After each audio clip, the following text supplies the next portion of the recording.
Relativamente à questão seguinte que me colocou, que é a questão da água, e que eu, digamos, focaria no aspecto mais geral, até porque julgo que é hoje um dos grandes problemas nacionais, da privatização de um conjunto de serviços públicos essenciais, onde incluo naturalmente a água, a distribuição de água nos lares das pessoas, das famílias, onde incluo também a distribuição da eletricidade, onde incluo as telecomunicações, onde incluo a recolha de lixo. Tem havido a este nível um conjunto de negociatas que têm transferido para a mão de privados um conjunto de serviços que, sendo serviços públicos essenciais, porque são essenciais para o público, passam a estar na mão de privados em permanência. Com episódios verdadeiramente mirambulantes, como seja na recente privatização da EGF, da Empresa Geral de Fomento, que controla toda a recolha de lixos, em baixa e em alta, se quiserem, em Portugal, ou quase toda. Aconteceu até este fenómeno curioso, que é quem assessorou o governo na venda da EGF, na privatização, foi uma sociedade de advogados bem conhecida, Moraes Leitão, Galvão Teles, Soares da Silva e Associados, e curiosamente, quem faz esta assessoria ao governo nesta sociedade, quem ganha o concurso é Montengil, através da sua empresa Suma, assessorada pelos mesmos advogados. Portanto, foram os mesmos advogados que fizeram os dois lados do negócio. Bom, mas há muitos episódios deste género, de promiscuidade, de corrupção, mas o que é facto é que, pela via da recolha de lixo, pela via da água, pela via da eletricidade, cada cidadão, as diversas famílias, começam a estar vinculadas a este tipo de serviços públicos essenciais e começam a ter que pagar mensalmente uma taxa à empresa X, à empresa Y, à empresa Z. E por muitos e muitos anos. Nós temos assistido a contratos de água, só para terem uma ideia, a Suma fez em Vila Nova de Gaia um contrato de concessão, um esquema de tipo de parceria público-privada, que já vai em 25 anos. Ou seja, há pessoas que ainda não tinham nascido, quando o contrato começou a ser celebrado, que iam de pagar esse mesmo contrato.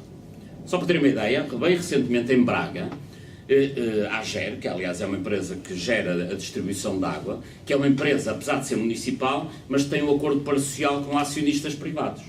Então há duas empresas privadas que vão garantir rentabilidades permanentes durante 50 anos. Fez-se um contrato de delegação de competências para esta entidade, que depois tem acordos parasociais com empresas privadas, durante 50 anos. O que quer dizer que os acionistas destas empresas, que são obviamente os patos bravos do imobiliário lá de Braga, mas isto passa em tudo que é país, em todo o país é sempre assim.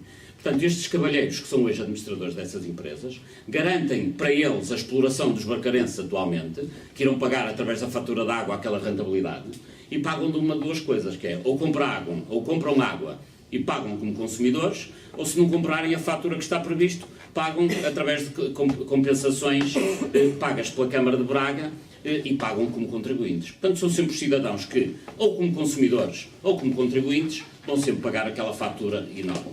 E, portanto, os administradores destas empresas conseguem explorar hoje os cidadãos de Braga, mas garantem também que daqui a 50 anos os seus netos irão explorar os netos dos bracarenses de hoje. Isso, de facto, hoje é uma restauração, no século XXI, do modelo feudal de governação. Na Idade Média havia os servos da gleba, que pela estrutura de poder estavam sempre vinculados ao suzerano. No século XXI, o que vai acontecer em Portugal, é cada um de nós, na condição de consumidor de eletricidade, de água, de lixo, e não há opção, ninguém pode optar por consumir ou não consumir água, até porque a água chega pela torneira em regime de monopólio. Cada um de nós vai estar vinculado, já não é servo da gleba, mas é servo da água, servo da eletricidade, servo de um conjunto de companhias que, no fundo, estão a instaurar em Portugal um sistema paralelo de impostos próprio. Ou seja, essas corporações estão a lançar impostos diretamente sobre os contribuintes através deste tipo de mecanismos e, de facto, nós temos aqui restaurado o feudalismo por muito tempo.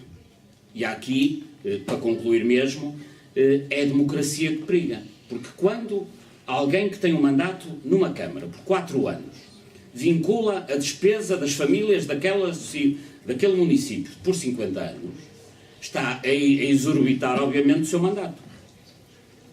E este é um dos grandes problemas que, no meu ponto de vista, só tem uma solução para tudo isto, que é, quer a nível municipal, mas sobretudo a nível nacional, tem que haver um limite orçamental ao pagamento da dívida. Para que a democracia restaure, é necessário que, num orçamento de Estado, o limite ao pagamento da dívida seja, no meu ponto de vista, 2%, ponto final. ou seja, para que os restantes 98% do orçamento sejam executados no exercício da vontade democrática de quem está no poder em cada momento. Eu já não digo que vamos ao tempo, alguns conhecerão esse episódio, quando se fez a Constituição dos Estados Unidos, o Thomas Jefferson propôs, sem sucesso, porque foi vencido, que cada administração nos Estados Unidos, um artigo constitucional, ele queria colocar o seguinte artigo na Constituição dos Estados Unidos, era: cada administração só pode contratar despesa que consiga pagar no seu mandato. Bom, isto nos tempos modernos seria um pouco difícil, mas contratar despesa para 50 anos é que já não. E o que é facto é que tem, no meu ponto de vista, em Portugal, em Espanha, na Grécia, no mundo moderno, tem que haver um limite constitucional ou legal ao pagamento de dívida para que depois quem seja eleito possa cumprir livremente o seu mandato. E volto ao artigo 108 da Constituição, acabo como na minha primeira intervenção, que é: o poder tem que ser exercido pelo povo. Muito bem.